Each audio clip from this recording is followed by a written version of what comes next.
BSc in nursing সেটা হচ্ছে যেহেতু অনার্স সম্মান, সেটি হচ্ছে আমাদের ঢাকা বিশ্ববিদ্যালয় বা বিভিন্ন বিভাগে যে বিশ্ববিদ্যালয়গুলো আছে সেগুলোর অধীনে অধিভুক্ত থাকে। সেখানে ঢাকা বিশ্ববিদ্যালয় বা রাজশাহী বিশ্ববিদ্যালয় বা চট্টগ্রাম বিশ্ববিদ্যালয় থেকে তারা একটি কারিকুলাম বা সিলেবাস দিয়ে থাকে এই কোর্সের উপর।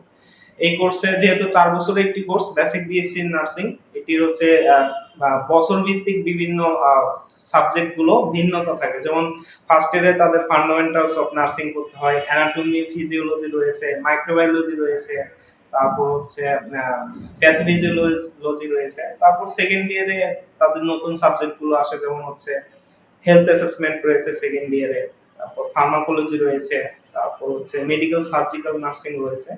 এটা হচ্ছে সেকেন্ড ইয়ারে। আর থার্ড ইয়ারে তাদের পড়তে হয় যেমন emergency and critical care nursing এর মতো সাবজেক্ট রয়েছে, তারপর কমিউনিটি হেলথ নার্সিং এর মতো সাবজেক্ট রয়েছে, সাইকিয়াট্রিক নার্সিং রয়েছে। এগুলো হচ্ছে তার বেসিক বিএসসি তে থার্ড ইয়ারের কোর্স। আর ফোর্থ ইয়ারে একবারে শেষ বর্ষে তারা হচ্ছে মিডওয়াইফারি সাবজেক্ট গুলো পড়ে থাকে, যেমন মিডওয়াইফারি 1, অবস্টেটিক্যাল নার্সিং, তারপর নার্সিং এডুকেশন, নার্সিং ম্যানেজমেন্ট, তারপর রিসার্চ ইন নার্সিং। এই সাবজেক্ট গুলো তারা ফোর্থ ইয়ারে পড়ে থাকে।